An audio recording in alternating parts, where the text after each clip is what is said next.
Hello, hello, hello guys, and welcome back. Today I am prepping a whole bunch of rhubarb for winter storage for me to turn around and make jams and jellies out of all winter long. I'm going to show you how I preserve them and what I do with them and how I bag them up so that I can use them later on, and how I freeze them so that I can use them later on quick and easy for jams and jellies. Alright, I'll be back. Alright, after I get approximately 3 pounds diced up, I add a cup of sugar. That's half a cup. Let me grab another cup of sugar. 2 cups.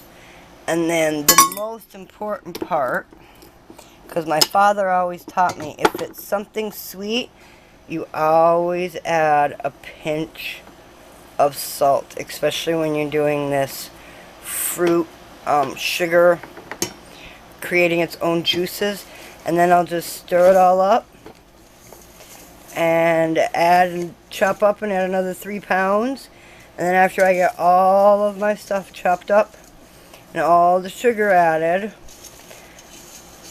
I will bring you back and show you what it looks like, because I'll be adding one more secret ingredient before I let this sit and marinate for anywhere from 2 hours to 12 hours, depending upon how much juice I want. And you can see what I do with it from there. We'll be back. Alright, in the end I got just over 11 pounds. So I'm about to add my last cup of sugar for the 3 pounds, because just over 11 pounds is close enough to 12 for me to add 3 cups of sugar. But the secret is I add a tablespoon of pumpkin pie spice. And the reason it's a full tablespoon is because I add a teaspoon per cup of sugar. And I always add however much cinnamon it is on the last additive of sugar. And then I mix it all up to make sure that, because otherwise the pumpkin pie spice, if you just put it straight in there, it becomes this big icky glump.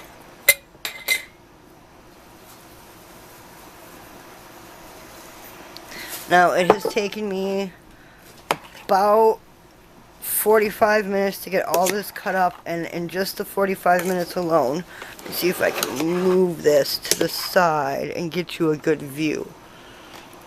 You can already see all that liquid that has built up.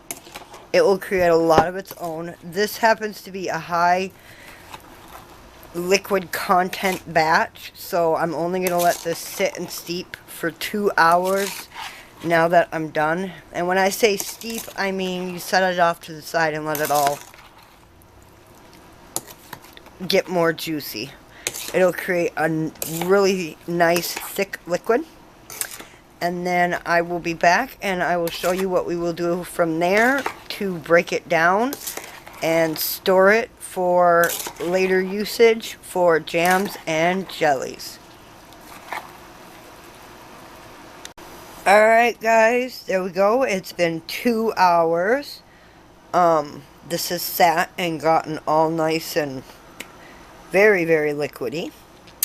So I moved it all off to the side so you can see it. This is a big hole in the middle. That is all juice down there. See how I've moved the rhubarb aside? That is literally all juice. It's half full of juice. So now what I'm going to do is I'm going to strain this and start preparing to bag this. And you'll see what I do with the rhubarb and what I do with the juice. We'll be back. And there we have it. I broke them down into 2-pound bags. So I got 5, 1, 2, 3, 4, 5 2-pound bags. And then one bag that was like 1.32 pounds. So there we go. Then I will just put these in my freezer, because all the recipes I have for rhubarb are from my grandmother's cookbook, and they all call for 2 or 4 pounds of rhubarb. So that's what I got here. Now I separated all the juice from it, and I'll show you that here in a minute. But they're still covered in their own juice, sugary juice, and all the bags have juice at the bottom of them. So there's still plenty of sugar and liquid and all that in here. And it's a little bit, not a little bit, a lot better to use this because it adds so much more flavor than raw rhubarb cut up. Alright, I will take you over and show you what the juice looks like. And there we have it. I ended up with 5 cups of that sugary, liquidy rhubarb juice. And it's got that nice brown color to it because remember we added the pumpkin pie spice. Now you can do many different things with this. You can boil it down and make jelly, which is what I'm going to do with this. I will be making a video right after the end of this video. You can also freeze it in those little ball jar freezing, little plastic freezing storage cups, and save it to add to liquid for any number of types of jams and jellies. It works great with blackberry, raspberry, strawberry. Just to add a cup of juice when you've only got like 3 cups or 4 cups of berries. You can add a cup of this. It adds amazing flavor. For us though, we like, and we got so much rhubarb and more coming that we've decided to just make straight rhubarb jelly, which I will be doing here in a minute. As soon as we're done with this video, make sure to watch and look for that video. It'll be called rhubarb jelly. Still haven't figured out my iCards yet. Anytime I try to do an iCard, it ends up lasting for the entire video, and still haven't figured it out yet. Alright, well, there we go. That's what I'm going to be doing with it. Thanks for coming along for this video, and I hope this helped you figure out what you can do with all your rhubarb around your place.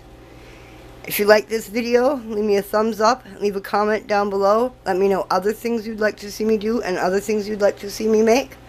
We'll see you guys in the next one. And remember, stay positive. Bye.